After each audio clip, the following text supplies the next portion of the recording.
안녕하세요.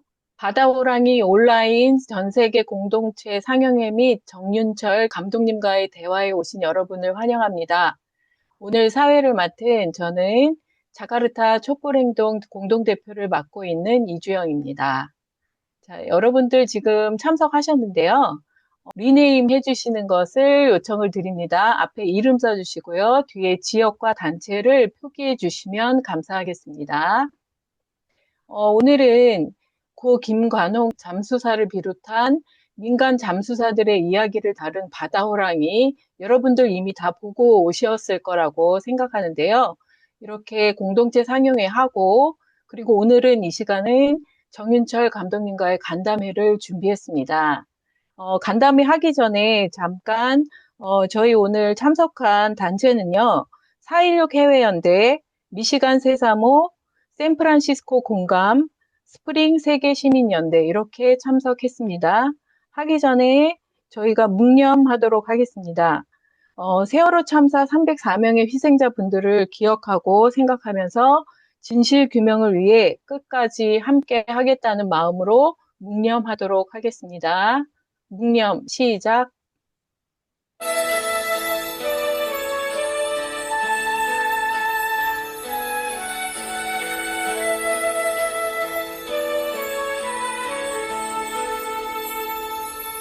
잊지 않을게, 잊지 않을게, 절대로 잊지 않을게.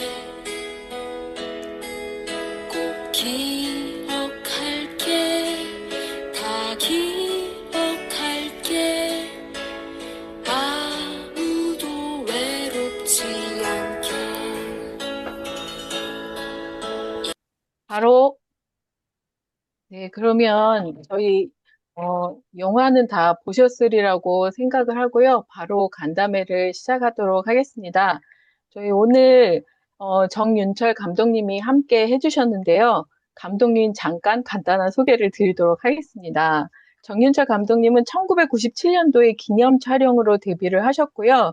그해에 또 서울 단편영화제 최우수 작품상 수상하셨고, 그다음에 저희가 가장 많이 봤었던 마라톤의 그 감독님이십니다. 그리고 최근에는 내 심장을 쏴라, 다시 만날 조국, 그리고 바다 호랑이까지 감독하신 분입니다.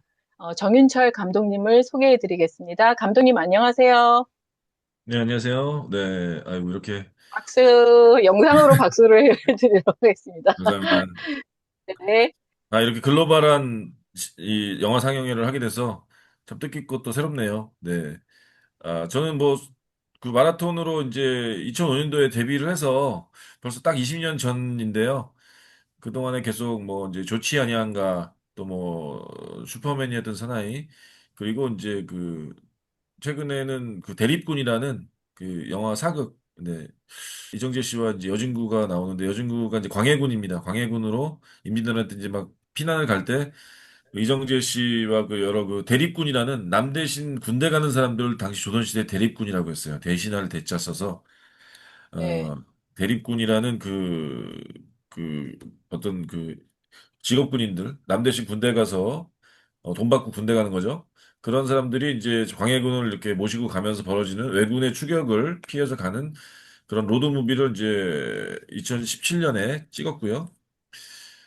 그다음에 이제 뭐 다른 영화 준비하다가 이제 또 코로나 기간이 돼서 사실 이 영화를 이제 준비하고 있었는데 코로나 기간에 이제 여러 가지 뭐 투자라든지 또 그런 게 힘들어졌기 때문에 이제 되게 대안적인 방법으로 얼터너티브한 방법으로 이제 이 바다호랑이를 찍게 된 것입니다.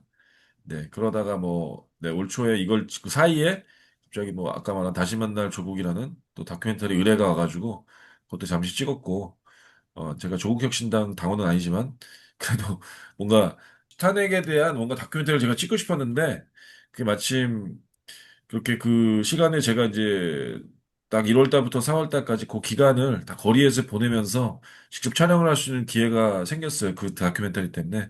그래서 이제, 뭐, 조국에 대한 이야기뿐만 아니라 그 탄핵 과정에 대한 이야기가 많이 들어가요. 그래서 이제 그 다큐를 하게 됐었고, 결국 그 뭐 승리하는 그날까지 이제 다 현장에서 이렇게 촬영을 했었고, 그 다음에 이 바다호랑이는 한 2년 전쯤에 촬영한 거를 계속 후반 작업하면서 어떻게 보면 이제 올해 그래서 6월 달에 이제 개봉을 하게 된 거죠. 네.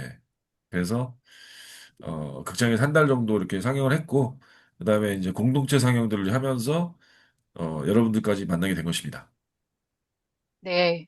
저희 이렇게 오늘 만나게 돼서 너무 반갑고요. 또 감독님하고 영화에 대한 이야기, 또 그간 몰랐었던 잠수사님들의 이야기 다 같이 함께 해볼 수 있어서 저희 너무 좋은 시간인 것 같습니다. 이 네. 영화 잠깐 설명드리면 여러분 다 보셨죠? 네, 다 보고 오셨으리라고 믿고, 이 영화는 지금 세월호 민간 잠수사 김관홍 잠수사님하고 공의영 잠수사님이 겪은 일들에 대한 그 풀어나가는 이야기인데요. 동료 잠수사 죽음에 대해서 과실치사로 기소된 공의영 잠수사님 재판하는 과정에 함께하고 그 와중에 이제 나오는 일들을 그리고 있습니다. 안타깝게도 제가 알고 있기로는 이 재판 결과가 나오기 2달여 전에 그 잠수사님은 이제 하늘나라 가신 걸로 알고 있는데요. 지금 바로 간담회를 하면 저희 지금 한 58명 정도 신청을 하셨고, 지금 참석하신 분들은 한 21분 정도 계세요. 네, 네. 오늘 간담회는 자유로운 시간이기 때문에 먼저 마이크를 켜시고, 그 다음에 이름하고 지역하고 단체를 먼저 밝혀주시고, 그리고 감독님께 질문하고 싶으신 걸 자유롭게 질문을 하시면 감독님도 아마 편하게 많은 이야기들을 해 주실 것 같습니다. 먼저 질문하실 분 계신가요? 자, 줌의 기능 중에 손들기가 있어요. 손들기. 아니면 마이크를 켜시고 저 질문하겠습니다. 바로 해주시면 좋겠습니다. 네, 지금 물 한 방울 쓰지 일단 않고 잠수장면을 구현하는 네, 연극 일단 뭐 이런 읽어드릴게요. 전희경 4.16 해외연대 분이, 전희경 님이 질문하신 거 있어요. 물 한 방울 쓰지 않고 잠수 장면을 구현한 연극적 방식은 매우 독특합니다. 이런 연출을 떠올리게 한 계기는 무엇인가요? 여기에 덧붙여서 이제 저는 그 수중씬이라고 하는 게 나오잖아요. 네네. 그 수중씬은 또 어떤 식으로 연출을 하셨는지 수정 씨는 질문 어떻게 드립니다. 보셨어요? 이주영 선생님 수정 씨는 어떠셨습니까? 저는 수중씬이 좀 많이 슬펐어요. 네. 그리고 슬프고 굉장히 저게 뭐지? 이렇게 그 와중에도 줄을 달고 찍으셨나? 진짜 물에 들어가서 찍으셨나? 굉장히 유연하게 보여서 물이다 이 생각 들고 음, 그런 그 속에서 그 우리 친구들 만났을 때 그 놀라는 장면, 그 복잡한 그 배우 표정 그런 거를 오히려 만약에 그거를 실제로 어떤 슈트를 다 입고 들어가서 찍게 된다면 오히려 그 순간에 느꼈을 그 표정이 저희들은 못 봤을 것 같은 거예요. 그런데 네. 오히려 그렇게 하지 않고 하니까 제가 다 그런 게 느껴져가지고, 네, 진짜 물속 같은 느낌이 들던가요? 네, 저는 그랬어요. 근데 그 누가 봐도 물속이 아닌 거 알 수 있잖아요. 왜냐면은 뭐 머리도 얼굴도 다 노출돼 있고 또 네, 뭐 어떻게 보면은 뭐 연극적인 세트라는 걸 누가 봐도 알 수 있는데 우리가 네, 그걸 물속으로 믿게 되는 이유는 첫 번째로 배우가 자기가 물속이라고 확신하고 있기 때문입니다. 배우가 그걸 믿고 있기 때문에 물속이라고 자기가 믿고 그 감정 표현을 하는 것이 인간에게는 전달이 돼요. 신기하게도. 그래서 강한 확신으로 뭔가 여기도 약간 기독교인들이 교회 다니시는 많은 것 같은데, 네. 믿는 자에게는 능치 못할 일이 없다. 뭐 이런 말씀도 있잖아요. 믿음이 저 산을 움직이게 할 것이다. 뭐 여러 가지 믿음에 대한 얘기가 성경에도 많은데, 진짜로 믿으면은, 배우가 믿으면은, 그 길을 물처럼 느끼는 겁니다. 보는 사람도. 그리고 덧붙여서 제가 이제 감독으로서 이제 어떤 사운드 효과를 거기다 엄청 집어넣었어요. 그래서 굉장히 물 속의 어떤 그 심연 속의 어떤 물의 흐름, 뭐 울리는 소리, 뭐 또 물방울 소리, 또 여러 가지 사운드 이펙트를 보통 영화보다 훨씬 더 많이 넣습니다. 음, 그건 뭐 물속신만이 아니라 모든 전반적으로 영화 전체에 사운드 효과가 되게 많이 들어가요. 그래서 여기가 어떻게 보면 여기는 길거리다. 여기는 도로다. 여기는 뭐 법정이다. 여기는 뭐 어디 뭐 공원이다. 파기다. 이런 식으로 그 공간은 사실은 다 똑같잖아요. 연극 세트 아니니까. 실내니까. 근데 그거를 사운드 이펙트로 되게 많이 효과를 줘서 관객이 그렇게 이제 상상하도록 만든 것입니다. 즉, 이 영화는 되게 실내 세트에서 찍었지만 어떻게 보면 관객들이 더 능동적으로 여기가 어딜까라고 했을 때 상상을 하면서 스스로 그 공간을 메꾸게 됩니다. 그래서 뒤에는 사실은 아무것도 없는 벽이고 뭐 시커먼 그냥 뭐 공간이지만 심지어 심지어 뭐 대리운전할 때 그 무슨 기무사 대령이 딱 뒤에 탔을 때 둘이 뭐 주인공을 운전하잖아요. 대리운전. 거기도 그냥 의자 두 개 놓고 찍은 거예요. 뭐 누가 봐도 연극 무대 같잖아요.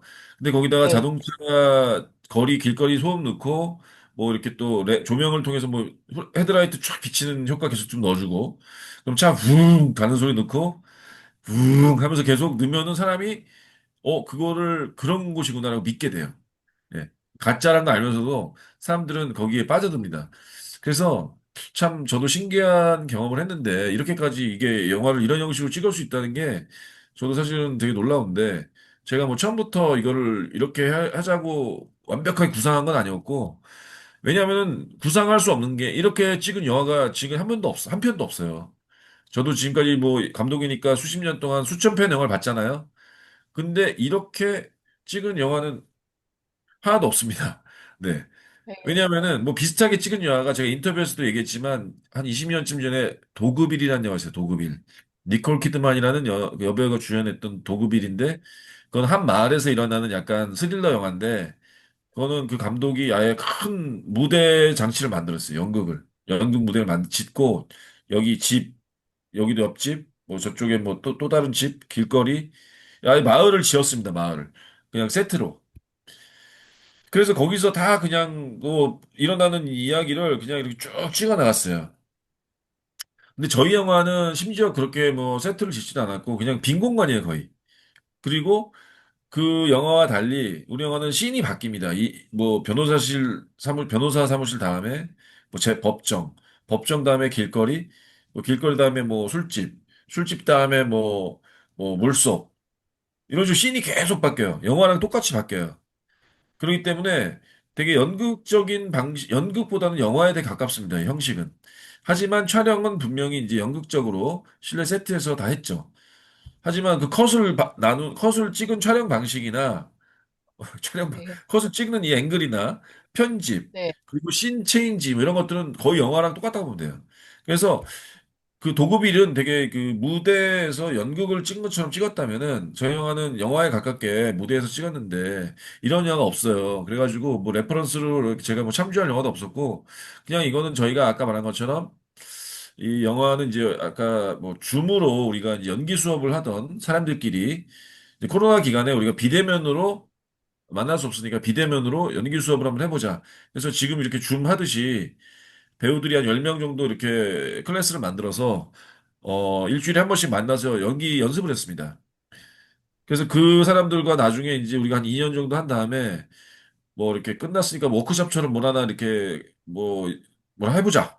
그러다가 이제 연극에서의 낭독 공연처럼 연극은 이제 그 공연을 꼭 이렇게 세트가 없이 대본을 읽으면서 배우들이 쭉 하는 낭독 공연이라는 게 있습니다.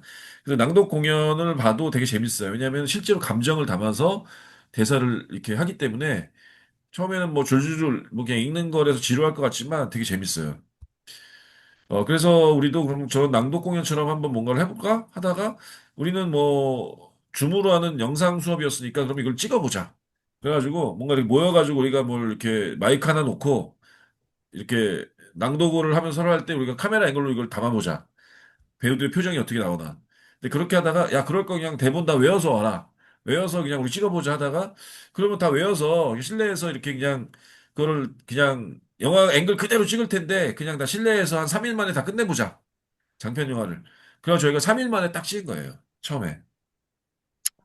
그렇게 하다 보니까 뭔가 이 영화가 이제 두 번에 걸쳐 찍었는데 처음에 3회차 3일 동안에 해서 이제 1차로 찍었고 그렇게 해서 붙여가지고 이제 그 물속 장면도 사운드 효과 넣고 막 전체적으로 제가 한번 만들어 봤더니 생각보다 되게 좋은 거예요. 그래가지고 이걸 극장에서 한번 시사회를 했습니다. 그래서 우리가 이제 우리 여기 뭐 제작자도 사실 그때 몰랐어요. 제가 얘기를 안 했어요. 제가 그냥 우리 배우들하고 그냥 찍었어요.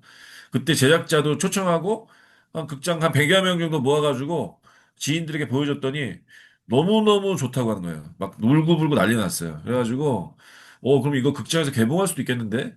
그래가지고, 음.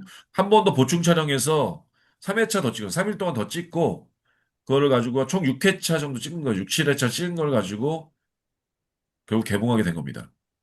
아, 근데 그 물속 장면은 첫 번째 찍을 때 다 나왔어요. 물속 장면은 아, 보충 촬영할 때 네, 찍은 건 딱 하나. 거기 약간 애 안고 이렇게 쭉 올라가는 장면 있죠? 네, 네, 그 네. 장면 좀 신기하잖아요. 그 장면 뭐지? 이거 CG인가? 어떻게 올라가지? CG죠, 당연히. CG입니다. 거기 그 유일하게 우리 영화 딱 한 컷 CG. 저희는 돈이 없기 아, 때문에 CG를 할 수 없죠. 한 컷도 좀 저기 CG 업체한테 부탁해서 공짜로 도와준 거예요. 그래서 그 줄로 와이 액션이죠. 줄로 붙들어 매가지고 끌어올린 거를 줄만 이제 지운 거예요. 그래가지고 어쨌든 그 장면이 이제 위로 상승하는 어떤 그 장면 뭐 뭔가 느낌이 좋잖아요. 네. 그 장면을 그래서 만들어서 이제 붙인 거고 이제 보충 촬영하면서 조금 더 이제 사람들 많이 나오는 뭐 이렇게 뭐 신부님과 함께 그 행진한다든지 뭐 유가족 행진하는 장면 있잖아요. 그런 거라든지 거기 뭐 새로 들어온 배우들 거기에 우리 유명한 배우인 누구죠? 박호산 배우 나잖아. 박호산. 네. 네, 박호산 네, 배우가 그 기무사 대령으로 약간 악역 빌런으로 좀 나오죠. 네, 네. 그 역할 그런 거 새로 찍고 그래가지고 음, 이제 좀 더 덧붙여서 이렇게 했습니다. 근데 이 보충 촬영하면서 좀 더 재밌었던 거는 저희가 보충 촬영할 때는 돈을 처음에는 한 1,000만 원도 안 되는 돈으로 찍었어요. 1차 촬영할 때는 우리 배우들끼리 한 거니까. 근데 그걸 잘하려고 하면서 한 5천만 원 정도 들여가지고 세트를 좀 지어서 심지어 바지선도 이렇게 나무로 뭐 한 10m, 10m로 이렇게 만들어가지고 그 위에 배우들이 실제로 올라가서 연기할 수 있도록 바지선도 이렇게 만들었어요. 그 세트장도 좀 큰 거 빌려가지고. 그렇게 이렇게 찍어가지고 좀 더 잘하려고 해서 이렇게 편집을 예전 거랑 새로 찍은 거랑 딱 붙였더니 놀랍게도 안 붙어요. 편집이 안 붙어. 아, 그러니까 그렇게 처음에 어설프게 했다고 했지만 그 비어있는 그 톤과 뭔가를 자꾸 집어넣고 좀 더 실제처럼 하니까 이렇게 뭔가 더 할수록 영화가 아니라 연극 같아요. 음, 어. 음, 누가 봐도 갑자기 연극이 되는 거야. 그래서 그거 다 못 쓰고 다 드러내고 거의 그냥 옛날에 있던 거를 토대로 그런 톤으로 전반적으로 다 만들었어요, 다시. 네. 처음에 했던 거는 뒤에 배경에 아무것도 없고 뭐 이렇게 약간 더 연극 같잖아요. 이제 그런 것이 오히려 관객들이 상상할 수 있고, 어, 스스로도 머릿속에서 메꾼다. 그런 현상이 생겼습니다. 그래서 이 영화들이 특이하게도, 관객이 참여하는 능동적인 영화입니다, 되게. 자기 머릿속에서 이 빈 공간을 다 메꾸고 상상해서 관객이, 이렇게 영화를 만들어내요, 머릿속에서. 물론 이제 가장 중요한 건 배우들의 연기죠. 연기가 가장 중요한 거고, 그래서 되게 리허설을 줌으로 한 달 정도 굉장히 열심히 했고, 다 배우들이 대사를 다 외워서 현장에 와서 그냥 아주 빠르게 팍팍 찍어 나갔습니다. 네. 음, 그래서 아까 그 질문 물속에서 첫 번째 우리 누구죠? 전희경님이 질문하신 그렇게 해서 물 한 방울 쓰지 않고 잠수 장면을 구현하게 되었고, 네, 그런 과정에서 뭐 갑자기 물속에 들어갈 수도 없고 수중 촬영은 되게 돈도 많이 들고 완전히 뭐 아무나 할 수가 없습니다. 그건 이런 저희 뭐 다 합쳐서 뭐 1억도 안 되는 예산으로 수중 촬영할 수 없기 때문에 그냥 이렇게 연극처럼 마임으로 했죠. 그리고 그게 우리 영화의 방식에 또 맞아요. 갑자기 여기서 물속으로 들어가면 이상합니다. 그래서 그렇게 연극처럼 관객의 상상력을 자극하면서 이렇게 그 마임으로 이렇게 표현을 하되 사운드 효과를 이펙트를 엄청나게 물소리나 뭐 이렇게 할 때 휘젓는 소리, 물 소리 이런 것들을 엄청나게 집어넣어서 착각하도록 상상하도록 만든 거죠. 근데 신기하게도 대부분의 분들이 그 물속이라고 생각이 들잖아요. 네. 네. 네, 그래서 그, 어, 이런 약간 이제 필요는 발명의 어머니라는 말이 있듯이 저희가 이제 하다 보니까 이제 실질적으로 이제 이게 투자가 안 됐죠. 원래 이 영화는 이제 김탄관 작가의 원작 소설을 사서 상업 영화로 찍으려고 했던 거죠. 예산이 100억이었습니다. 네.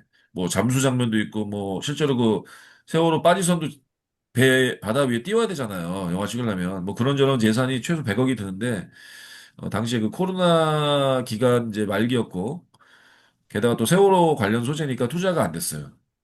투자가 다 실패했습니다. 뭐 시나리오는 좋다. 뭐 이렇게 뭐 참 뭐 의의는 좋은 영화고 뭐 여러 가지 칭찬은 하지만 돈은 하지만 투자는 못하겠다.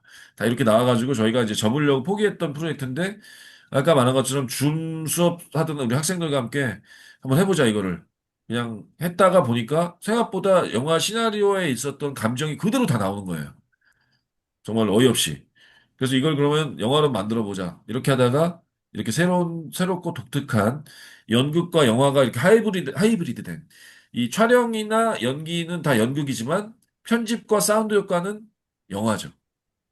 예. 연극은 씬이 바뀌지 않잖아요. 무대에서 뭐 네, 1막, 2막, 3장 바뀌어봐야 3번 바뀌는데 이거는 씬이 계속 바뀝니다. 그러니까 이건 연극이 아니라 영화에 가깝죠. 그리고 사운드 이펙트도 완전 영화죠. 그렇기 때문에 연극적인 연기, 촬영에 플러스 영화적인 편집과 사운드 효과가 결합된 하이브리드 영화다. 예, 세계 최초입니다. 세계 최초. 뭐 제가 하려고 했던 건 아니지만 뭐 본의 아니게 그렇게 됐습니다. 네. 네. 그래서 그, 네, 그 사연 속에 저희가 지금 영화를 네, 보면서 그런데 저희가 의도하지 않았지만 어쨌든 그 연출과 배우님들과 감독님이 했던 그거를 저희들이 그걸 보면서 그대로 다 이렇게 몰입도 하고 네, 또 예, 공감도 되고 했었던 것 같습니다. 그래서 여기 킴님이 이렇게 써주셨어요. 처음엔 다소 해석이 어려웠는데 점차 잠수사의 감정을 극대화하기 위한 장치라고 이해했습니다. 네, 이렇게 하신 것 같고요. 그 아니 뭐 다음에 또, 일부러 극대화하려고 한 건 아니라 저희가 저예산이다 예, 보니까 하게 된 건데 오히려 그런 네, 방식이 굉장히 더 훌륭했고 그리고 또 하나 이거를 만약에 실제로 뭐 100억짜리 영화 우리 돈이 투자돼서 물속에서 막 찍었다면은 그 아이 시신을 진짜로 이렇게 그거는 누군가 배우를 통해서 해야 되잖아요. 이제 그런 장면이 되게 힘들었을 것 같아요. 보는데도 그렇고 음, 찍을 때도 저도 되게 힘들었을 것 같고 근데 이렇게 약간 네, 상징적으로 마임을 통해서 이렇게 애를 안고 올라가는 뭐 그런 것들을 배우가 이렇게 그 표현을 한 것이 오히려 더 볼 때 좀 덜 힘들었고 또 그것이 더 뭐랄까 더 가슴도 아팠다. 예. 뭐 그런 또 이게 결국은 이 영화의 운명은 이런 형식으로 찍는 게 아니었을까라는 생각이 좀 저는 듭니다. 네.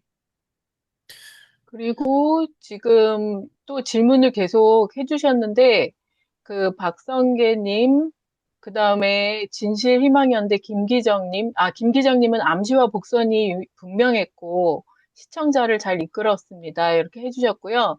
또 이구님도 질문을 해주셨는데, 제가 지금 보니까 지금 감독님이 말씀해 주신 걸로는 이어지는 답이 나올 것 같아서, 송민영 미시간 세사모 질문을 먼저 드릴게요.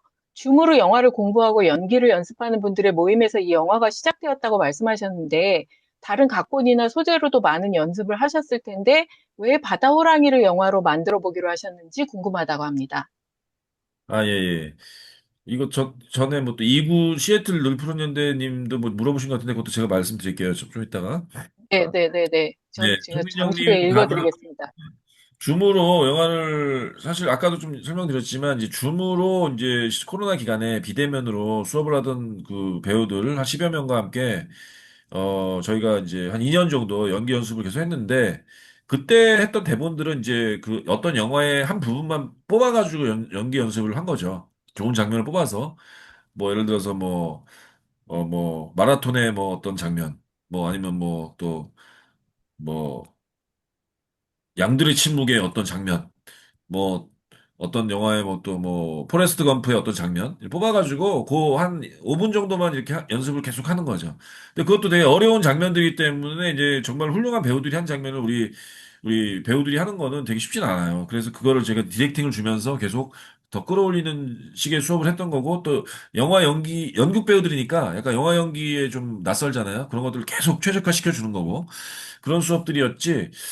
이렇게 전체 영화를 가지고 처음부터까지 쫙 한번 해보자 이런 거는 사실 할 수가 없죠. 그거를 다 하려면 뭐 연습 기간도 엄청나고. 그래서 이제 맨 마지막으로 우리가 한번 뭘 하나 해보자 하다가 대본이 제가 한 두세 개 정도가 후보가 있었는데 좀 이제 바다랑이보다 좀 쉬운 거, 뭐 약간 정말로 뭐 좀, 뭐 실내에서만 벌어지는 뭐 영화 대본 뭐 그런 걸 하려고 하다가 아, 이왕 하는 거 이거 한번 그 바다호랑이 이게 물속 장면도 과연 될까?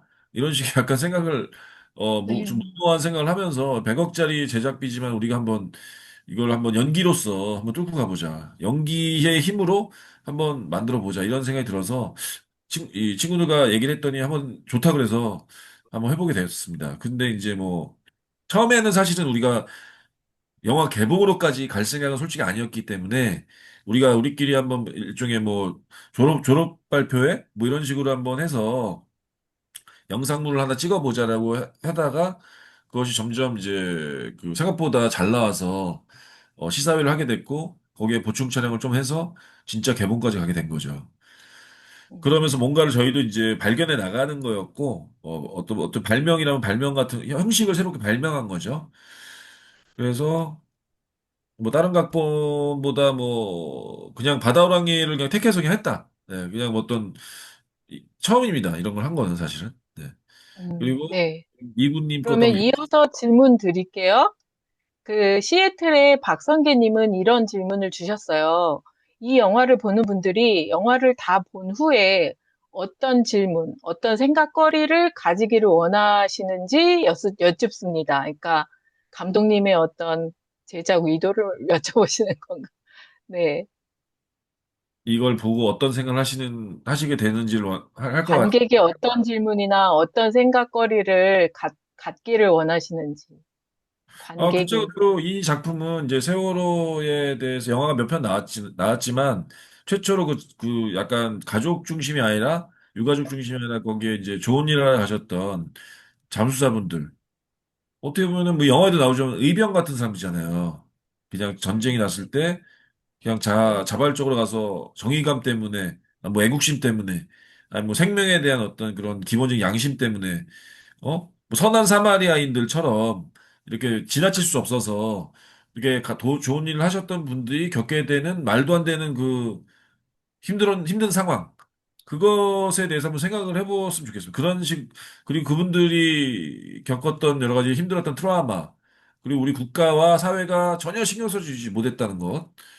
우리가 유가족들이나 뭐 이런 분들에 대해서는 어느 정도 관심이 많고 또 그분들 위해서 우리가 상당히 많이 공감을 하고 또 여러 가지 그 치유를 위해서 뭐 애를 쓰고 있지만 물론 아직도 터무니없이 부족하지만 이런 또 좋은 일을 하러 갔던 분들도 어떻게 보면은 이제 피해를 입으니까 피해자잖아요. 이 사람들도 마음에 상처를 입고 이제 더 이상 잠수병 때문에 잠수라는 그 직업을 할 수가 없고 그래서 뭐 대리운전하면서 살고 있고 뭐 망가져가고 있고 실제로 평생 그 신장 투석을 받아야 되는 상황이 됐고 일주일에 5번 받는데요. 실제로 그분은 병원에 가서 5번씩 투석을 받아야지만 살 수 있고.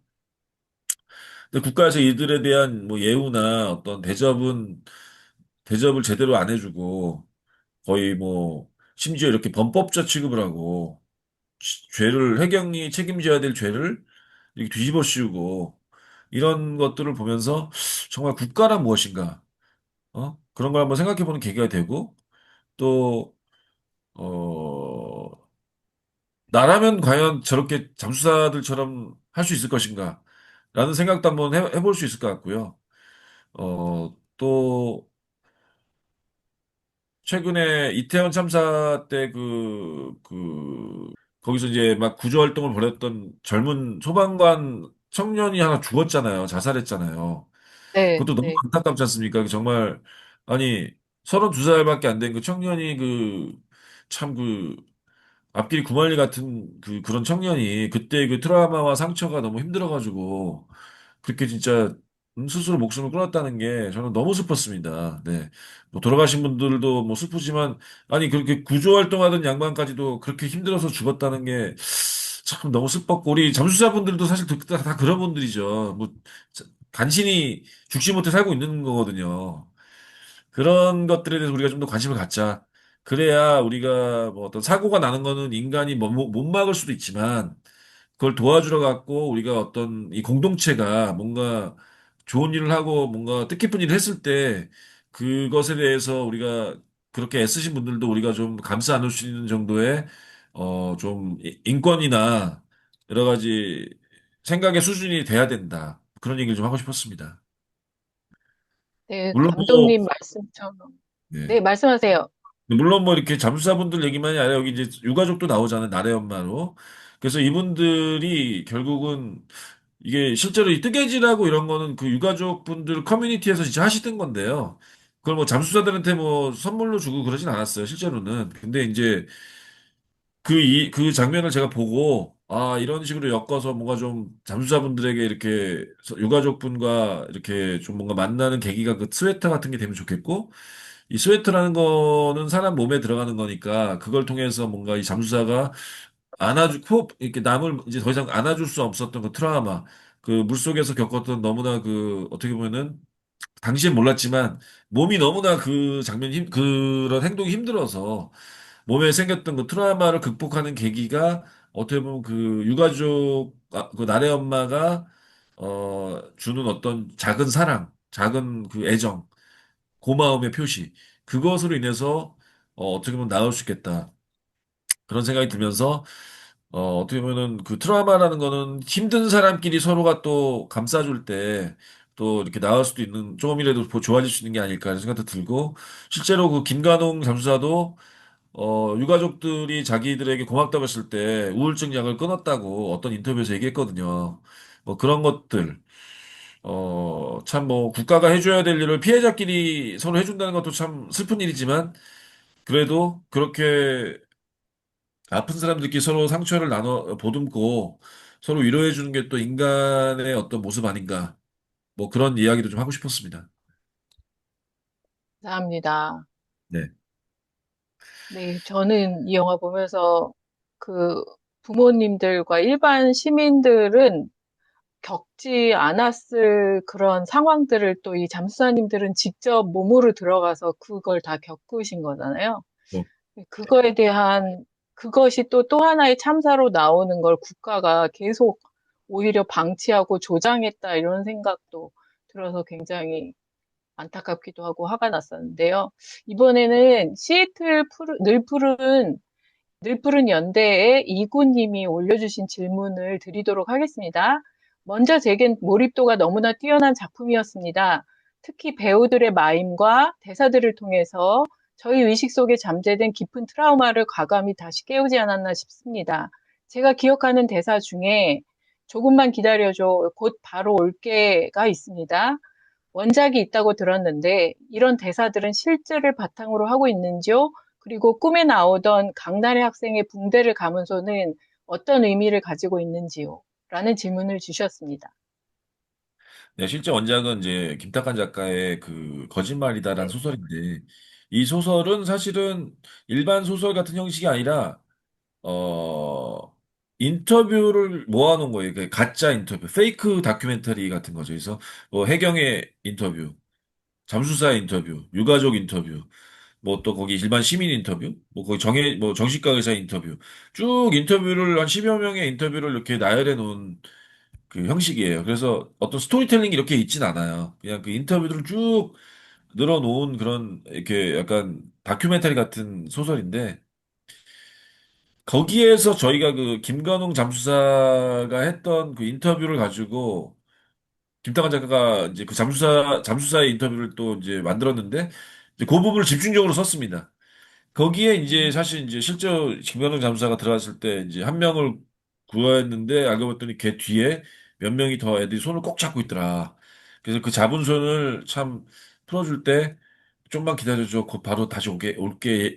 이렇게 얘기를 했더니 손이 풀리더라. 그런 이제 그 인터뷰가 있었습니다. 그래서 이제 네. 그걸 토대로 대사를 쓰게 된 것이고요. 근데 이제 이 영화의 대부분의 뭐 변호사라든지 뭐 검사나 이런 인물들은 이제 시나리오 단계에서 창작된 사람들이고 예, 그 배우들이 바로 이제 줌 수업 같이 했던 배우들입니다. 다. 뭐 변호사, 뭐 머리 빡빡 그 짧았던 변호사, 뭐 검사, 여자 검사, 뭐 거의 나래 엄마조차도 다 이제 줌 수업을 같이 했었던 우리 배우들이고요. 이지훈 배우와 그 손성호 배우, 그 선배 잠수사 이런 분들 좀 나이 드신 분들만 이제 좀 외부에서 이제 모셔온 분들이고 그리고 강나래 학생의 붕대를 감은 소는 어떤 의미를 가지고 있는지 이것도 사실은 실제 실종자 어머니의 에피소드인데요. 피고하다가 손이 찢어져서 애가 붕대를 갖고 있는 감은 손이 감았다. 근데 이제 나중에 시신이 맨 마지막으로 나왔을 때, 그걸 보고 확인할 수 있었다. 뭐 이런 얘기를 하셨던 것 같아요. 그래서 이제 거기에서 이제 모티브를 좀 따왔는데, 이분들이 실제로 잠수사분들이 되게 이제 억울해했던 게 다 구할 수 있었는데 쫓겨났기 때문에 7월 며칠 날 이제 쫓겨나거든요. 국가에서 이제 나가라고 일방적으로 그냥 쫓아내버립니다. 그때 이제 열 몇 명을 두고 나온 게 되게 이제 한이 되셨습니다. 왜냐하면 다 어디에 있는지 대충 알고 그 부분을 뒤지면 분명히 나올 건데 그 애들을 이제 부모님들한테 못 데려다 줬다라는 어떤 그 안타까움이 되게 크시고 그게 되게 많이 한이 됐어요, 이 사람들이. 그래서 이제 그런 것들의 어떤 대상으로 그 강나래 학생을 이제 만들었고 그 붕대도 이제 그 학생의 어떤 뭔가의 어떤 특징 같은 느낌으로 이제 썼던 것 같습니다. 기억 속에 있는 어떤 이미지죠. 네, 그 네. 잠수사에. 어, 네, 그리고 지금 제 채팅창으로 질문해 주신 건 제가 다 질문을 드린 것 같고요. 네. 어, 또 여기 보시는 분들 중에서 질문하시려면 마이크 켜시고 바로 질문해 주시면 좋겠습니다. 질문하시기 전에 성함하고 그다음에 지역 단체 알려주시면 됩니다. 아일랜드 더블린의 김기림님 질문해 주세요. 이지훈 배우님 연기가 그 김관홍 잠수사님의 그 제스처와 말투까지 닮았다고 하셨었는데, 감독님이 보시기에 배우가 어떻게 그 지점에 다다를 수 있었다고 생각하시는지 아, 궁금합니다. 실제로 뭐 두 분이 뭐 외모상으로 닮진 않았고 또 네. 뭐 그런 분을 일부러 캐스팅하려고 뭐 일부러 찾지도 않았고 실제로 처음에는 좀 이지훈 배우가 좀 너무 이 잠수사 느낌 맞을까? 약간 제가 이제 아는 배우라서 이제 좀 제안을 했던 건데 좀 너무 잘생긴 배우 아닌가? 막 이런 생각도 좀 들었어요. 그리고 실제로 그동안 했던 연기도 약간 코믹한 걸 좀 많이 했었고 그래서 이렇게 좀 진지한 역할을 잘할 수 있을까 해서 이제 좀 우리가 줌으로 이제 리허설 할 때, 연습을 할 때 이렇게 좀 봤는데 생각보다 너무 연기에 대한 몰입감이 좋고, 굉장히 그 뭔가 가능성이 놀라웠습니다. 그래서 이제 작업을 같이 할 수 있겠다 생각이 들었고, 실제로 이 영화의 50% 이상은 이지훈 배우가 다 끌고 나간 거죠. 그리고 진짜 뭐 이명세 감독님이나 다른 뭐 이걸 보신 뭐 임술래 감독님이나 다른 많은 감독님들이 얘기하들 할 때 이지훈 배우가 정말 놀라운 연기를 했다.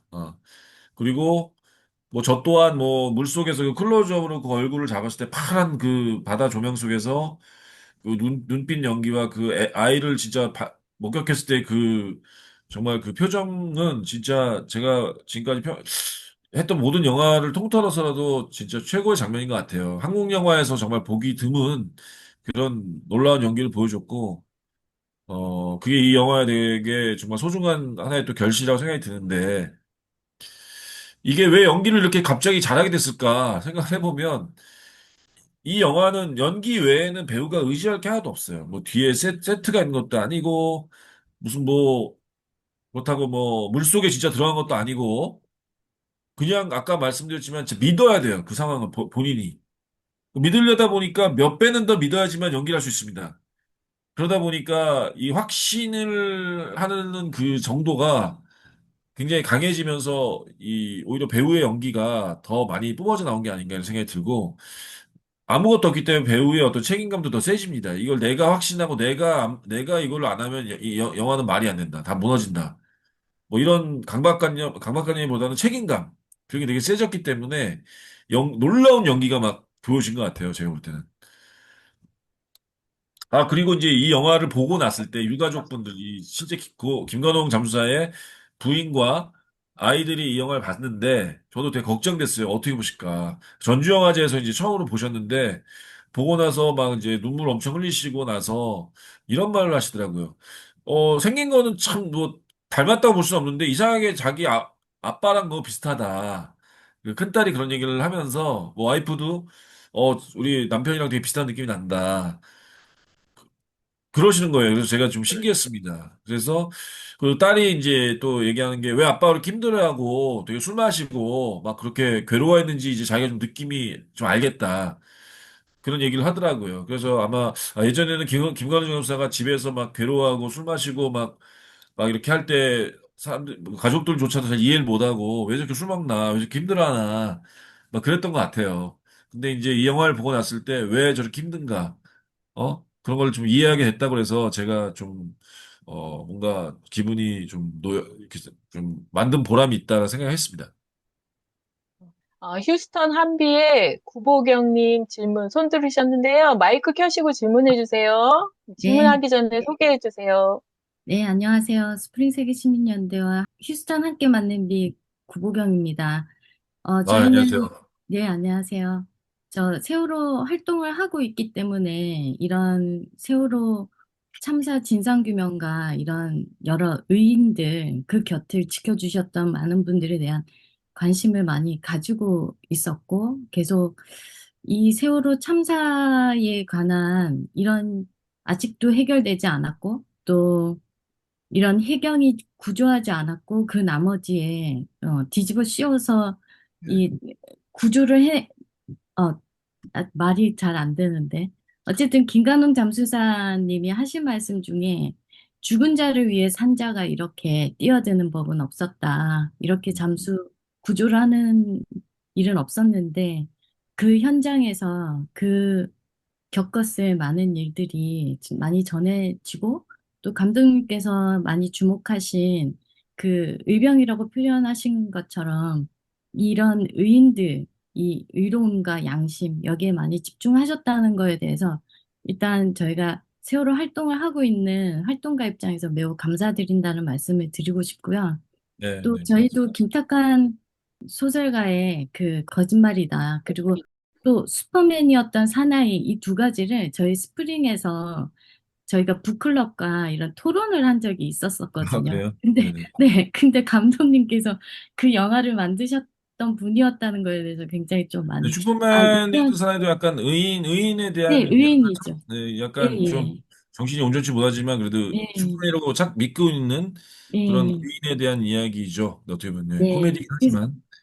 그래서 그분이었다는 걸 오늘 알게 돼서, 네. 감독님께서 좀 관심을 갖는 부분이 무엇이구나 하는 게 이제 좀 말씀 중에 많이 전달이 돼서, 좀 감독님 영화가 모든 게 다 잘 됐으면 좋겠다는 마음도 참 많이 들고요.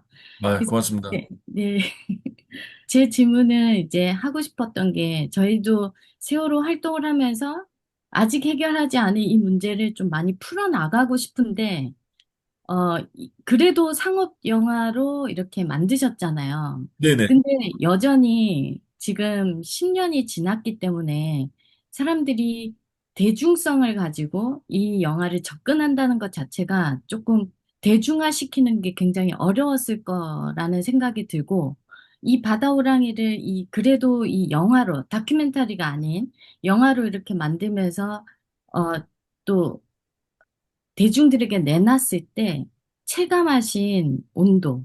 그러니까 음, 이렇게 내놨을 때 저는 앞으로도 계속 이런 시도가 많았으면 좋겠거든요. 그래서 이 부분에서 부딪힌 한계, 물론 예산도 많이 못 받으셨을 거고 제작비도 부족하다는 이런 네. 현실을 얘기하면서 또 마음이 너무 아팠는데 어, 어떤 한계를 느끼셨고, 그러나 대중들은 어떻게 반응을 하더라. 이런 걸 좀 전달해 주시면 도움될 것 같습니다.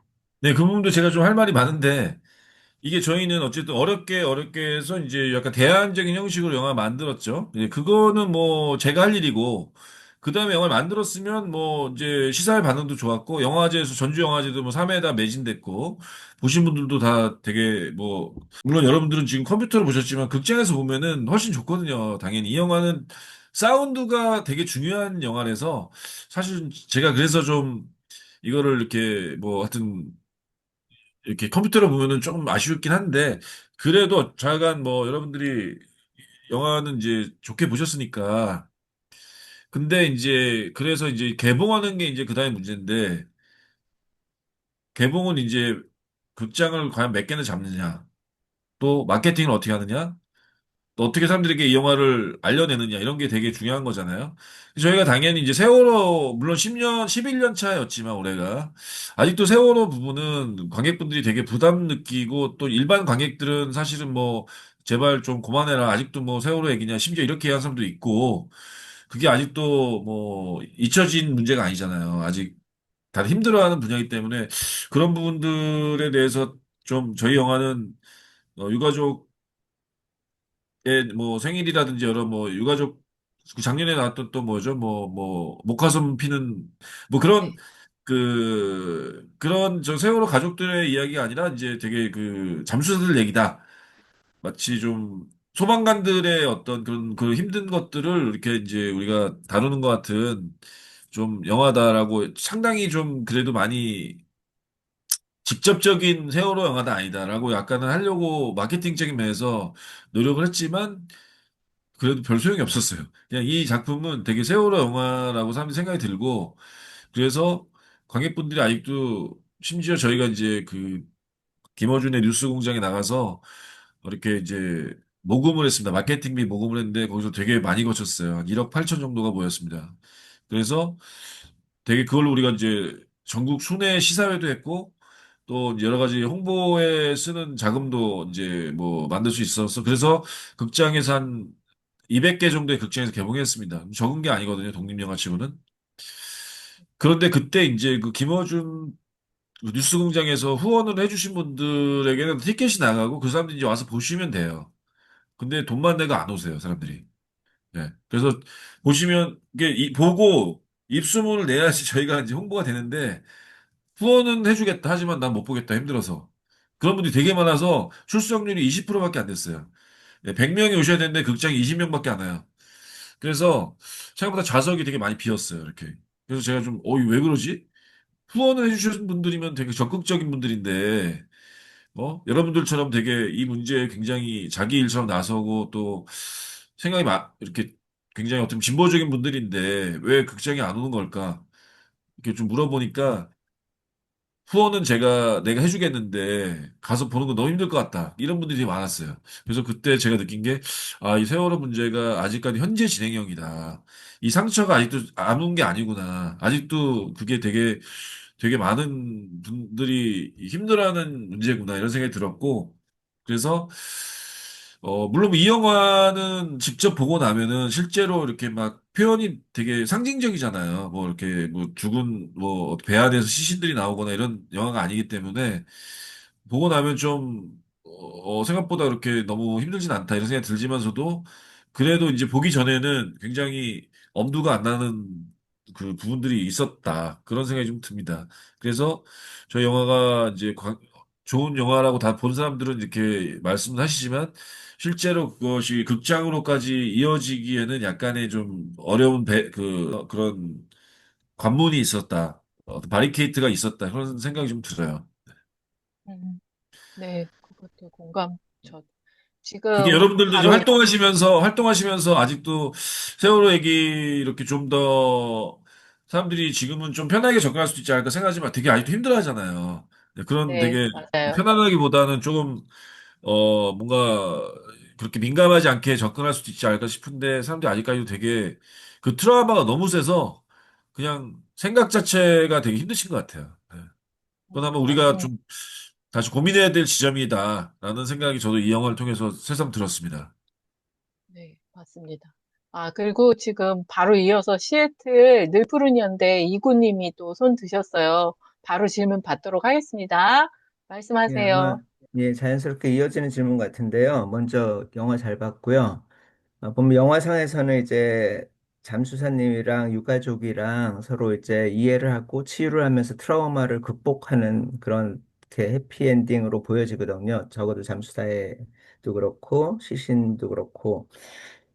그런데 과연 이제 저희 같은 경우에 활동을 하고 지금 유가족분들도 마찬가지로 많은 분들이 세월호에 관심을 가지고 계신 분들이 진실 규명 없이 과연 트라우마가 극복될 네. 수 있는지 네네. 그렇다면 떻게 저희가 어떻게 해야 될까? 아니면 감독님 생각은 어떠신지 트라우마 극복을 위한 어떤 방법?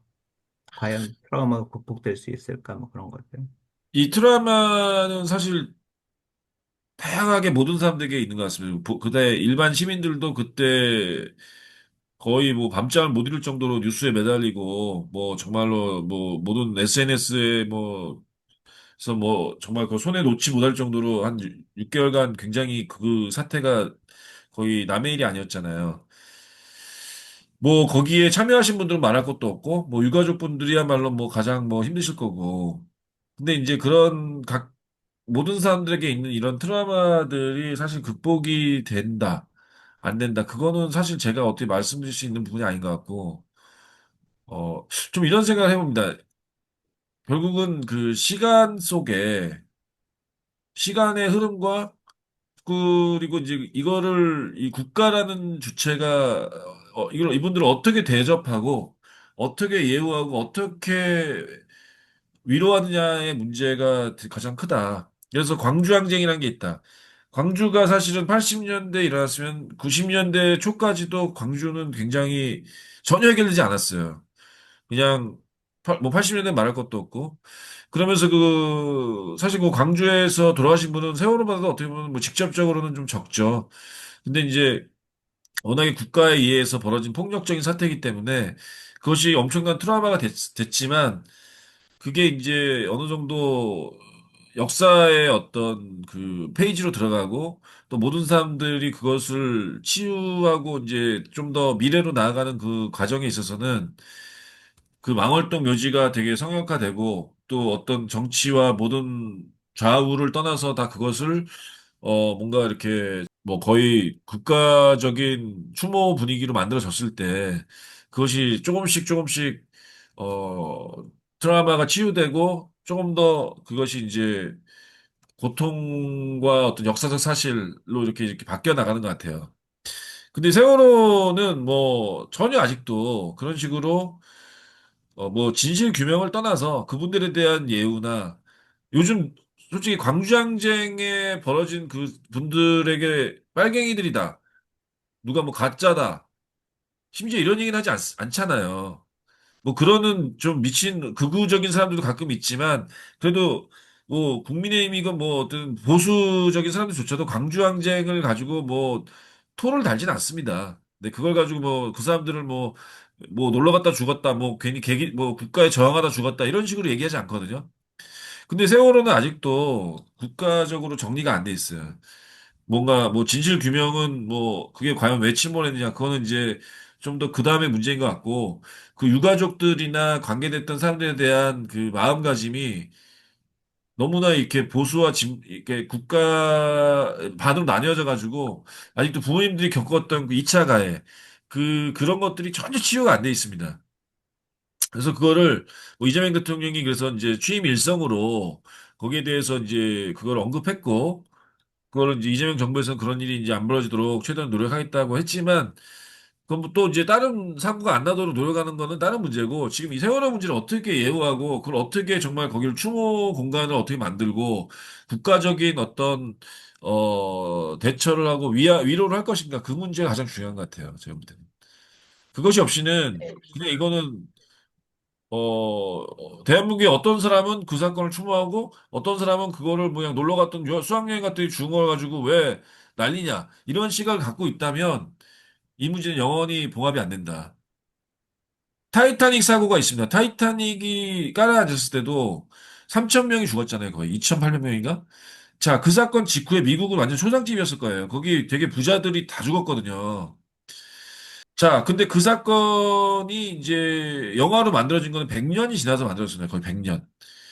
3세대가 이제 지나서야 그게 간신히 영화로 만들어져서 그것도 이제 로맨스물이 됐죠.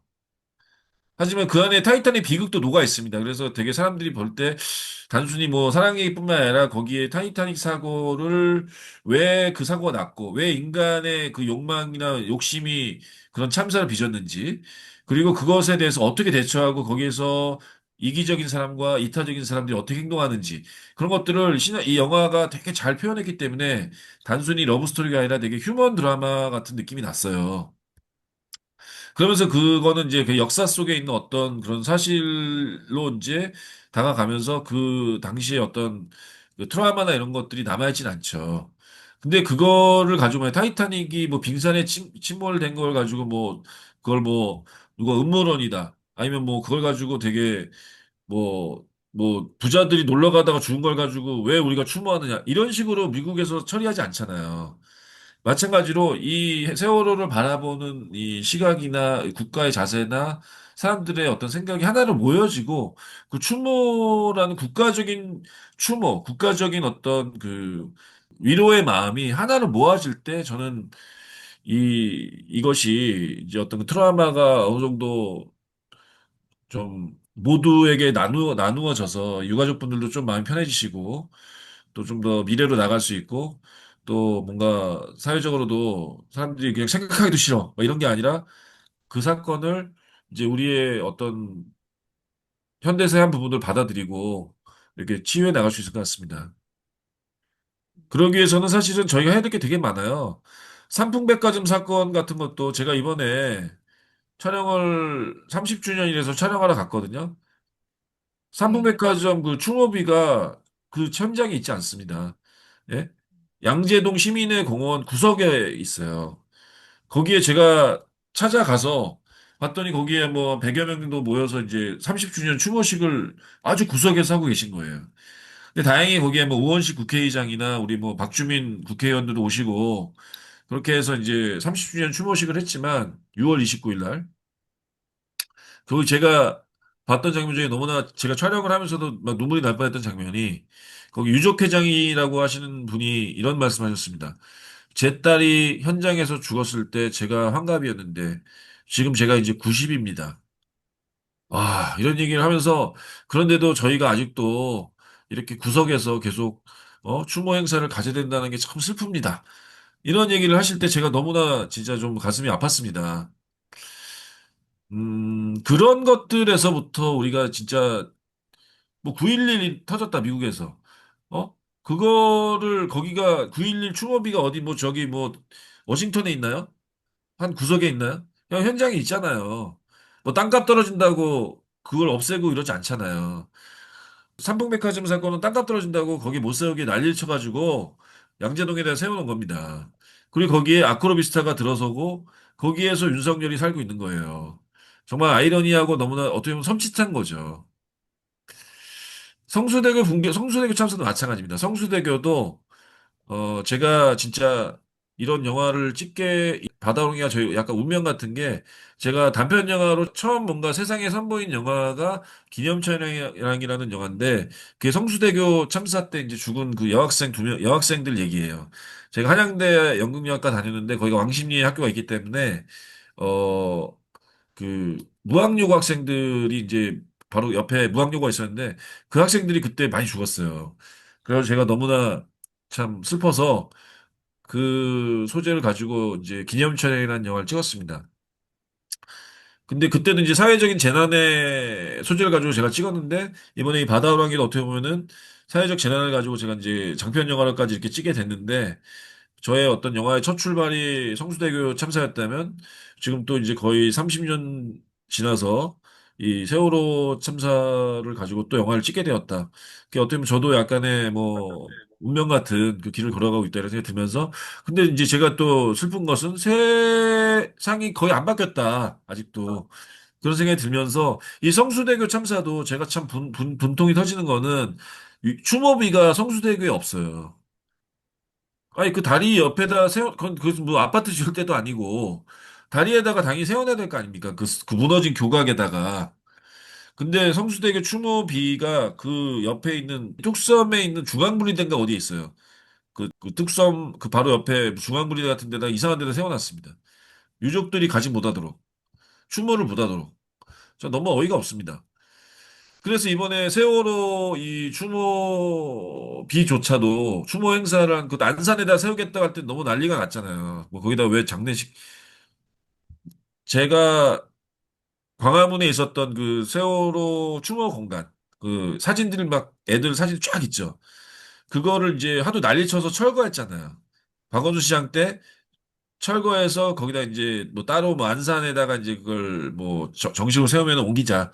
이런 식으로 간신히 설득을 해서 그걸 옮겨놨는데 그거를 이제 다 철거하는 과정을 제가 다큐멘터리 그때 찍었어요. 그때 유족들이 이제 그걸 부탁하셔서 어떻게 하다 제가 맡게 됐어요. 그래서 그거를 거기서 제가 3박 4일 동안 그 애들을 그 사진 그 쫙 있는 데서 이렇게 뭐 자면 거기서 거의 그걸 밤에도 찍고 이러려고 거기서 머물렀습니다.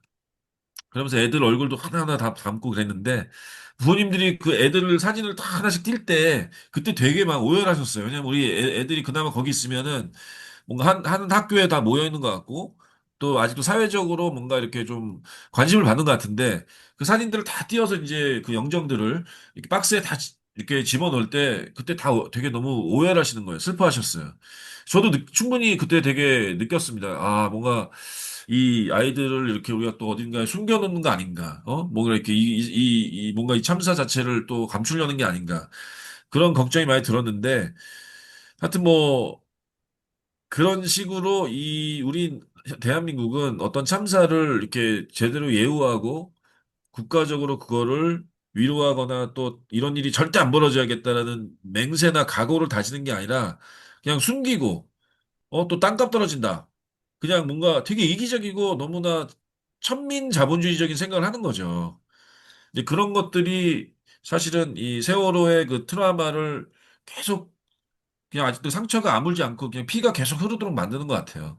그래서 이 영화도 개봉했을 때 저는 한 10년 지났으니까 좀 그래도 뭐 잠수사 얘긴데 사람들이 좀 들임들어야겠지 했는데도 불구하고 사람들이 세월호의 셋자만 들어도 되게 지금 트라우마가 그대로 있다는 거를 저도 좀 새삼 느꼈는데 그 트라우마가 계속 있는 거는 뭐 유가족이나 그 피해자들의 문제가 아니라 국가가 아직도 그거를 제대로 치료를 못 해줘서 그래요.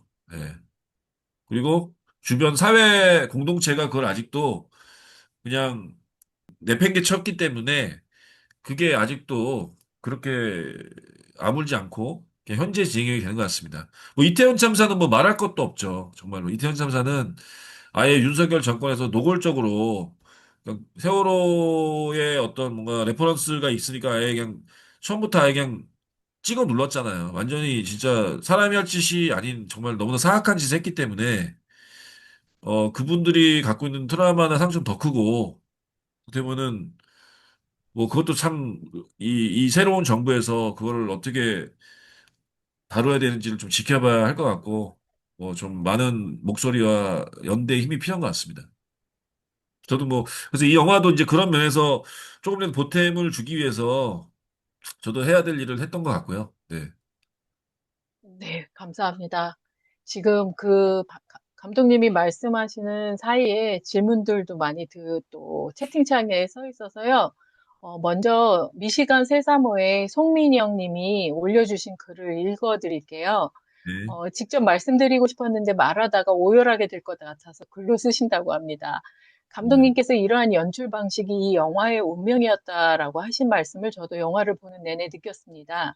네. 세월호 희생자들 중에서 미수습자들을 계속 탐색해주길 바라는 유가족들이 저 안에 사람이 있다라는 말씀으로 호소를 하셨었는데요. 영화 바다 호랑이는 그 독특한 연출 방식과 배우들의 연기로 인해서 진정으로 바다에 있어서 배 안에 있어서 찾을 수 없어서 등의 갖가지 이유는 없고 오직 사람만 있는 그런 순간들로 꽉 채워져 있습니다.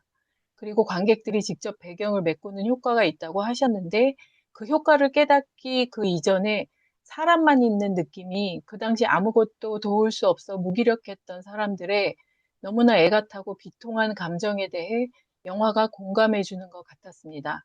거대한 상실의 공백을 품에 끌어안고 수면 위로 상승하는 장면은 평생 떠올리게 될 것 같습니다. 아, 네, 저희도 같은 마음인 것 같습니다. 특히. 네. 네, 감사합니다. 네, 감사합니다. 참 송민영님. 뭐 네. 배우의 연기가 일단은 너무 이런 찬사를 받을 거는 배우 연기인 것 같고 이준 배우가 너무 잘해줬고 또 저희 영화가 어떻게 하다 보니까 이렇게 된 이런 독특한 형식 굉장히 미니멀한 영화죠. 완전 미니멀의 극한의 미니멀 뭐 그런 모든 걸 다 없애버린 그 가운데 어떻게 보면은 관객분들이 더 능동적으로 참여해서 그런 것들을 메꿔주고, 더, 뭐, 옆에서 같이 참여해주는 그런 형태가 된 것 같아요. 이 영화 형식이. 네. 네. 그리고 다음에 또 질문이 있어요. 그 아프리카 케이프타운의 이은상 님이 질문하신 건데요. 안녕하세요. 저는 세월호 해외연대에 초대를 받아 짧게 활동하다가 현재 쉬고 있는, 왜 쉬고 계신가요? 아프리카 케이프타운 이은상입니다. 오늘 오후 2시간가량 끊어가며 몰입해 시청했습니다. 영화 제작에 참여하신 모든 연기자분들과 제작진, 또 특히 감독님께 감사드립니다. 저는 이 작품이 전 국민, 해외 동포들이 함께 시청할 수 있으면 좋을 작품이라고 생각합니다. 감독님, 바다호랑이 이후로 다른 작품들이 계속해서 이어지겠습니까? 이른감이 있을지도 모르겠습니다만 다음 작품을 만약 계획하신다면 그에 관한 이야기를 좀 나누어 주실 수 있겠습니까? 라고 질문하셨습니다. 해외에서 보시려면 이게 이제 넷플릭스나 이런 데 빨리 올라가야겠죠? 네. 네. 아, 근데 넷플릭스가 참, 근데 이게 한국의 넷플릭스와 미국의 넷플릭스가 또 달라요. 그래서 음, 그게 여기서 올라간다고 해서 또 미국에서 볼 수 있는 게 아닌데, 아무튼 뭐, 외국에서 볼 수 있는 방법은 이제 이게 뭐 뭔가 이렇게 인터넷이나 비디오를 통해서 보실 수 있도록 뭔가 좀 해야 되겠죠. 저희도. 그리고 바다랑 이후로 다른 작품들은 당연히 계속 찍을 건데, 이제 아마 이런 형식으로 또 찍을 것이냐라고 이제 누가 질문을 주신 것도 있는 것 같은데, 저도 이 형식으로 찍는 것도 되게 좀 고민 좀 많이 하고 있습니다. 왜냐하면 이게 어떻게 보면 100억짜리 영화를 1억도 안 되는 100분의 1의 가격으로 찍었지만 그 영화가 갖고 있는 감정과 주제를 저는 거의 다 전달했다고 보거든요. 그럼 이거 사실은 되게 가성비가 정말 놀라운 거잖아요. 네. 그리고 네. 자본으로부터 독립할 수 있고, 뭐 CJ나 어디에 투자를, 뭐 대기업 투자를 안 받고 내가 하고 싶은 이야기를 다 만들 수 있다. 뭐 사회적인 주제에서 뭐 투자 못 해준다. 뭐 이런 것들에 구애받지 않고 할 수 있다면 한번 이런 방식도 되게 한번 계속 좀 추진해 봐야 되겠다. 이런 고민도 좀 하고 있습니다. 네. 네, 저희 계속 기대를 갖고 기다리도록 하겠습니다. 다음은 워싱턴 새들꽃에서 김지은 님이 질문을 주셨는데요. 읽어드리겠습니다. 어, 저는 몇 달 전에 감독님과 주연 배우께서 뉴스공장에 나오셨을 때 보았기에 영화를 어떻게 찍으셨는지 들었습니다. 네. 당시에는 주연 배우의 잠수 연기가 궁금하다고 생각했는데 영화를 보고 나니 주연 배우뿐만 아니라 모든 배우들의 연기가 훌륭해서 보는 내내 많이 울었습니다. 네. 기억하겠다고 하지만 세월호 활동을 하는 우리도 늘 기억할 수 없는데 다시 한번 기억할 수 있게 해주셔서 감사합니다. 연극 같은 영화라 모든 세트가 눈으로 보았을 때 물속, 법정, 차 같지 않은 상황에서 관객으로서 영화적 상상력을 동원하게 되는데 그 과정에서 그 당시 내가 어떤 뉴스나 얘기를 들었었고 내 감정이 어땠는지를 함께 떠올리면서 영화를 보게 되었던 것 같습니다.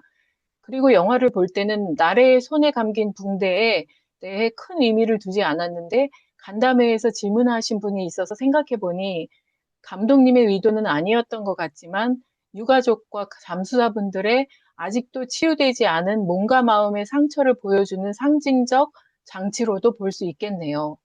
이거는 이제 관객으로서 느꼈던 부분을 얘기를 해주신 것 같습니다. 네.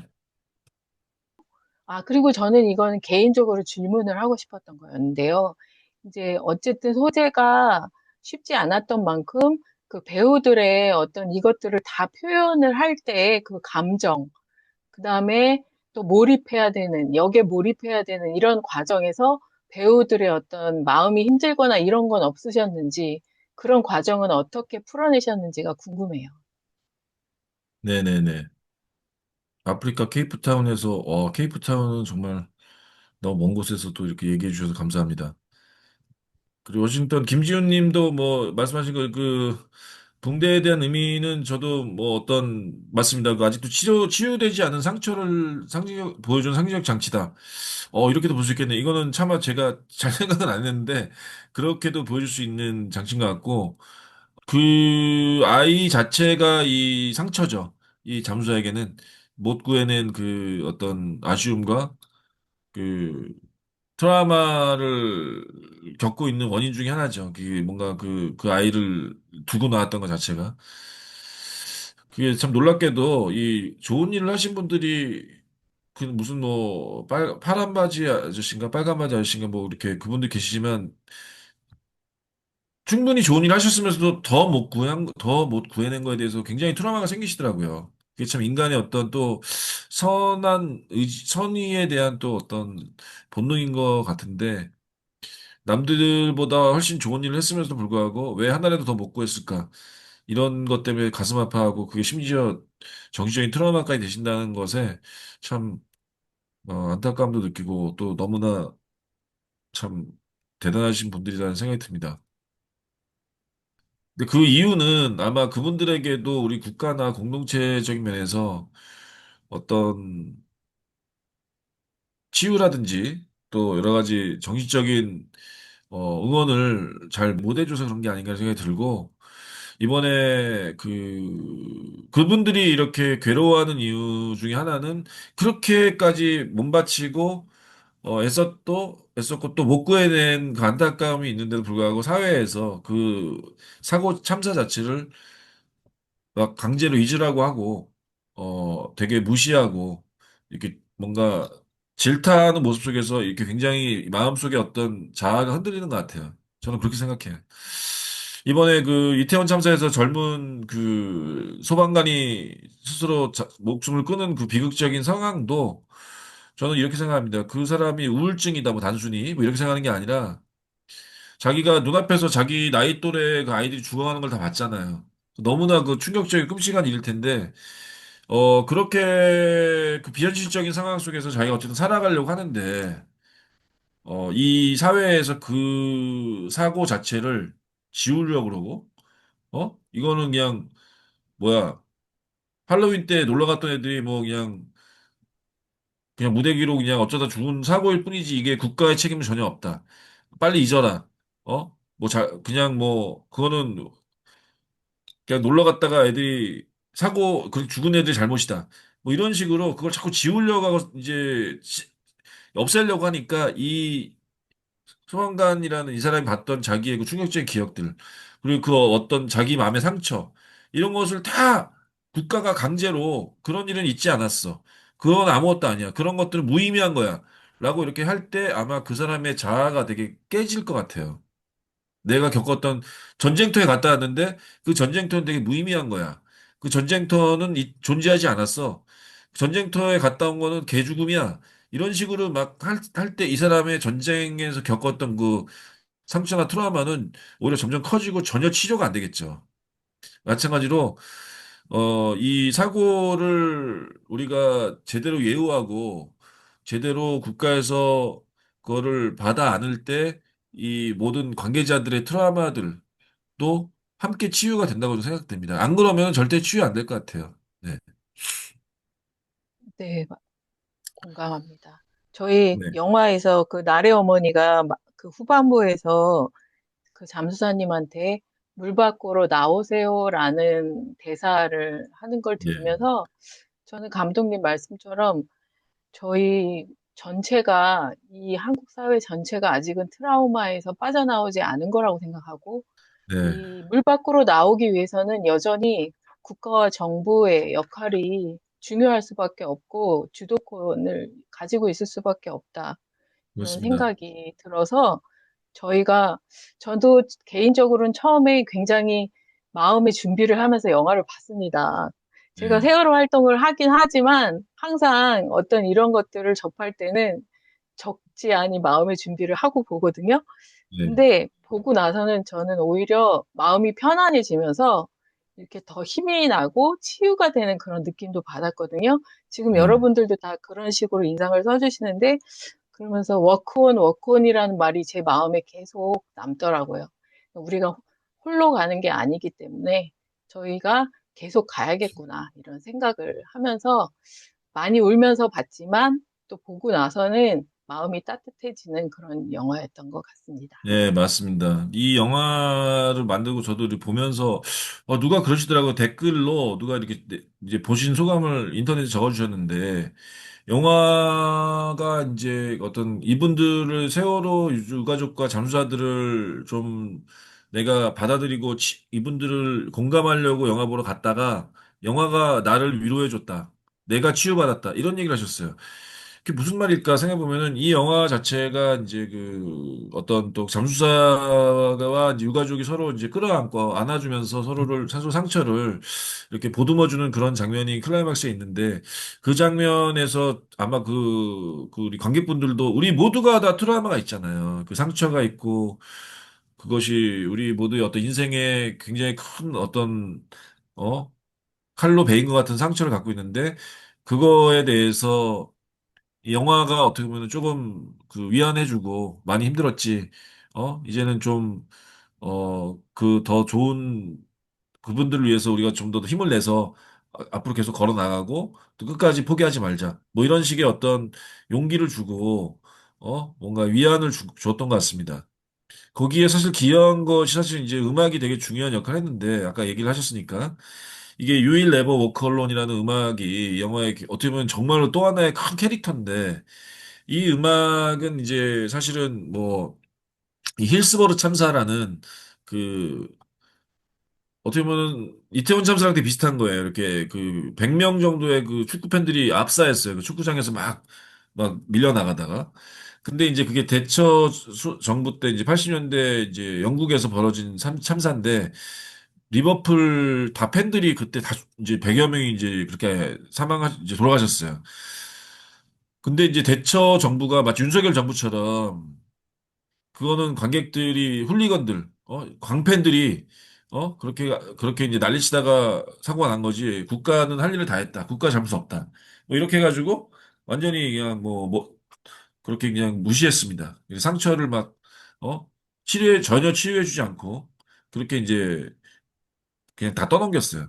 근데 이제 27년 만에 그 유가족들이 이제 재심 판결로서 이제 국가의 잘못이라는 걸 인정을 받아냈는데 그게 이제 그러면서 이제 그 You Will Never Walk Alone이라는 그 응원가를 불렀다라는 그 기사를 보고 영화에 집어넣게 됐습니다. 그래서 근데 그 노래를 제가 들어봤더니 노래 가사가 너무 좋은 거예요. 그 네. 음악도 되게 좋고 그게 사실 이제 저희가 잘 몰랐지만 거의 서구에서는 마이웨이만큼 유명한 노래더라고요. 예. 그래서 음, 뭐 정말 많은 가수들이 그 노래를 불렀습니다. 저희는 주디 갈란드 버전을 썼지만 뭐 프랑크 시나트라도 부르고 뭐 웬만한 가수도 다 불렀어요. 이게 이제 이 노랫말도 너무 좋고 실제로 그리고 리버풀의 응원가이기도 하고 근데 보통 응원가하면 되게 막 신나고 막 마치 뭐 롯데 자이언츠는 막 부산 갈매기잖아요. 그래서 막 굉장히 뭔가 이렇게 으쌰으쌰하는 분위기로 부를 것 같은데 이 노래는 좀 잔잔한데도 그 리버풀 팬들이 이제 그걸 불러요. 그때 되게 장관입니다. 막 조용하게 You will never walk alone 하면서 그거를 막 몇만 명이 부르는 거를 한 유튜브에서 한번 보시면은 되게 좀 좋을 것 같아요. 근데 어쨌든 뭐 그런 실제 그런 음악을 저희가 영화의 어떤 주제곡처럼 썼는데 그게 이제 당신 혼자 걷지 않는다. 어? 우리 함께 같이 걷는다. 고개를 빳빳이 들고 비바람이 와도 계속 걸어가라. 워크원 워크원. 계속 걸어가다 보면 뭔가 종달새의 노래도 들리고 뭔가 어떤 뭐 좋은 일이 생길 것이다. 뭐 그런 되게 노래인데 이 영화의 어떤 마지막의 엔딩과 되게 잘 맞는 것 같아요. 그리고 근데 이 영화를 영화에 쓰는 거는 또 이제 그 곡을 사야 되기 때문에 상업영화면은 사실은 뭐 한 1억 원 정도 줘야 되는데 저희는 이제 독립영화고 자유산 영화다 보니까 이렇게 좀 잘 부탁해서 10분의 1 가격에 사서 이렇게 집어넣게 됐습니다. 네. 그게 굉장히 또 마음을 울리는 저, 구조였던 것 같습니다. 지금 감독님이랑 시간이 1시간 정도로 저희가 생각했는데, 지금 시간이 많이, 지나긴 했지만, 또 질문을 주셨기 괜찮습니다. 때문에, 네, 네, 괜찮습니다. 마지막에 이게 진실희망연대 김기정 님이 질문해 주신 거를 마지막 질문으로 하고요. 그리고 저희가 마무리를 하도록 하겠습니다. 김기정 님의 질문은 영화를 사람들에게 더 보이기 위해 제작사는 어떤 단계를 밟는 것인가요? 라는 질문 주셨습니다. 더 보이기 위해 어떻게 지금부터 뭐 극장 개봉 말고 더 어떻게 하냐 이 말씀이신가요? 김기정 님 뭐 추가로 설명해 주실 수 있나요? 질문? 뭐 더 많이 관객들에게 네. 보이고 더 홍보를 하기 위해서 어떤 단계가 있는지 일반적으로. 지금부터요. 예, 예. 사실 지금 이제 극장 개봉은 이제 끝나서 저희가 관객수 극장에서는 2만 1,000명 정도 들었고요.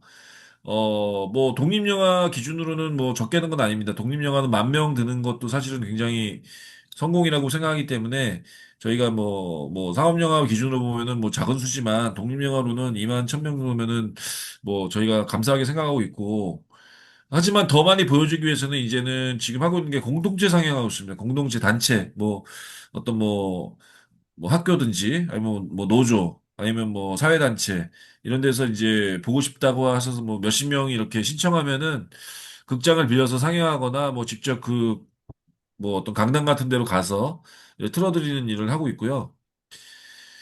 근데 이제 가장 뭐 해외에서도 물론 이렇게 하고 있지만 이제 가장 우리가 보통 이제 해야 될 거는 모든 영화가 그렇듯이 다 이제 2차 판권 즉 뭐 비디오 뭐 아니면 뭐 OTT 뭐 인터넷에서 볼 수 있도록 뭐 아니면 넷플릭스나 이런 데서 상영할 수 있도록 이제 그거를 이제 그 판권을 이제 그쪽에다 넘겨서 팔아서 그걸 이제 2차 판권이라고 하는데요. 그런 작업을 지금 이제 하고 있습니다. 뭐 더 네. 좋은 거는 사실은 극장에서 계속 개봉하는 게 좋은데 이게 이제 뭐 보통 이제 외국 영화 같은 경우는 이런 독립 영화는 한두 개 극장에서 1년 동안 상영하기도 해요. 꾸준히. 근데 이제 저희 한국의 극장은 회전율이 너무 빠르기 때문에 그냥 뭐 한 달, 막 길어야 2달, 이 정도 상영하면은 이제 영화를 다 빼죠. 네. 좀 안타깝습니다. 음, 지금, 이은상님이 또 하나 좋은 말씀 올려주셔가지고 빠르게 읽어드리고 마무리하도록 하겠습니다, 감독님. 네. 아프리카 이것도 참 많은 아픈 슬픔의 역사를 가지고 있어요. 다들 아시듯이요. 제가 위안부 할머니, 세월호, 이태원 참사 등 이런 한국의 이야기 들려주면 여기 현지인들도 눈물이 그렁그렁해요. 관련 영화를 상영했었거든요. 우리가 네. 무얼 해? 뭘 도와줄 수 있을까? 할 수 있을까? 이런 식으로 동병상련하는 마음들이 있는 거예요. 인권 평화를 위해 일하는 이곳 분들에게 지구 반대편의 목소리, 활동들에 공감하고 또 그들에게도 힘이 되는 거겠지요. 고맙습니다, 감독님. 이렇게 또 마무리에 정당한 멘트를 또 해주셨습니다. 감사합니다. 네, 네, 네, 네. 이렇게 지금 중요한 또 했던 것처럼 You will never walk alone 이런 것처럼 저희 세월호 활동가들이 시간이 지나면서 저희 주변 분들의 어떤 온도가 차가워지면서 저희도 코로나나 여러 가지 상황들 때문에 힘들었었던 것도 있었는데 영화의 힘이라는 게 대단한 것 같습니다. 아마 여기 계신 네. 모든 활동가 분들이 바다 호랑이를 보고 우리 홀로라고 생각하지 않으실 것이고 또 영화를 보면서 계속 워크온 워크온 우리 계속 갈 거다 이렇게 음, 결심을 하는 계기가 될 것 같습니다. 그래서 네, 감독님께 네. 굉장히 감사하다는 말씀 드리고 감독님도 저희들이 전 세계에 퍼져 있다는 것을 잊지 마시고 필요하실 때에는 네, 저희들을 불러주세요. 함께 하자고. 네, 네, 너무 감사드리고, 예, 앞으로 뭐, 영화가 여러분들에게 좀이라도 용기를 드리고, 위안을 드렸으면 좋겠고, 그런 것 같아요. 이렇게 저도 영화를 만들면서 혼자서 이거를 편집하고, 막, 저는 영화를 수십 번, 수백 번 봐야 되잖아요. 편집하면서. 물속에 계속 들어가면서 그 감정을 똑같이 느끼고, 그것도 되게 괴롭잖아요. 그 어떤 슬픔의 감정을 계속 느끼게 되니까. 그러면서 저도 생각했던 거는 근데, 어떻게 보면 이 김관웅 잠수사든 뭐 그 세월 어떤 뭐 돌아가신 분들은 자기의 평생의 모든 것 심지어 거기에 선생님들 같은 경우 살아날 수 있었으나 애들 때문에 다시 들어가서 대부분 돌아가시잖아요. 그 선생님들. 근데 이제 그런 것도 보면 어떤 착한 좋은 일을 하기 위해서 어떤 사람은 자신의 인생 평생을 다 바치기로 했는데 저는 뭐 영화를 위해서 한 2, 3년 정도 이렇게 고생하고 뭐 좀 뭐 그런 것들 정도는 당연한 거 아닌가. 그리고 그거 가지고 뭐 내 인생이 2, 3년이 사라진다면은 뭐 또 어떻게 대수겠는가. 이런 생각을 하면서 견뎠습니다. 그래서 뭐 포기하고 싶을 때도 있었지만 그래도 극장에서 딱 한 명이라도 보여주자.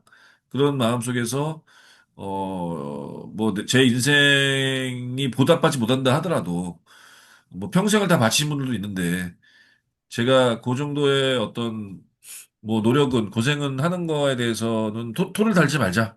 뭐 이렇게 스스로 이렇게 설득을 하면서 이렇게 한 발 한 발 나아가고 그것이 정말 이렇게 개봉까지 가고 몇만 명의 사람들이 앞으로도 계속 이제 끊임없이 볼 것이고, 또 심지어 전혀 몰랐던 여러분들도 뭐 이렇게 시애틀 계신 분, 뭐 남아프리카 계신 분, 뭐 아일랜드 계신 분, 미국에 계신 분들, 뭐 자카르타 계신 분들 이렇게 다 만나서 이 영화를 가지고 같은 기억과 같은 감정을 공유하고 또 서로가 용기를 내고 당신은 혼자 걷는 게 아니다. 우리 모두 다 같이 걷는 것이다. 라는 정말 희망과 연대의 그 메시지를 나눈다는 것 자체가 되게 기적 같아요.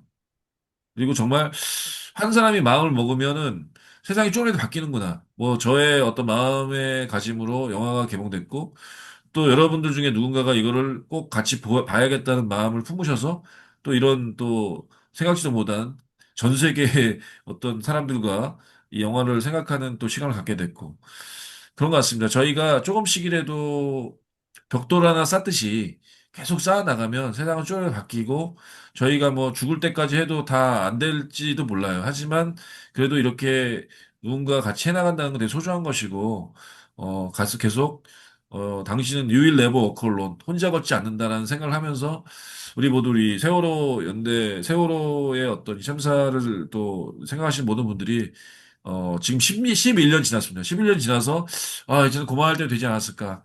또 사람들이 이제 또 지겨워하지 않을까 이런 생각도 많이 하시지만 제가 볼 때는 전혀 아직 상처가 치유하지 안 됐다는 거를 제가 이번에 저도 느꼈고, 또 우리가 계속 이 일을 해나가야 될 필요가 있다. 그리고 그런 일은 굉장히 소중한 것이고, 또 우리가 정말 너무나 더 큰 것들을 희생하신 분들 앞에서 조금이라도 우리가 그 정도의 노력과 뭔가 좀 참여는 우리가 좀 뭐 해도 되지 않는가 이런 생각이 좀 듭니다. 네. 네, 감사합니다. 지금 마지막에 막 여기 멘트 있으셔가지고요. 이거 마지막으로 읽어드리고 바로 제가 광고하고 다 네. 같이 인증샷을 찍고 그리고 마무리하도록 하겠습니다. 예, 예. 자카르타 촛불행동의 이익범님은 각종 참사에 대한 국가나 기득권의 대응 방식은 책임 회피, 흔적 지우기에 급급했고 결국 제2, 제3의 참사를 초래하는 결과를 가져오고 있습니다. 제2, 제3의 세월호 참사의 재발 방지를 위해 세월호 참사의 진실 규명은 필요하고 책임자를 찾아 책임을 물어야겠죠. 아프지만 잊혀지고 묻혀지지 않도록 해야 하고 기억해야 하는 이유이고 영화는 기억을 돕는 좋은 도구라고 생각합니다. 감독님 감사합니다.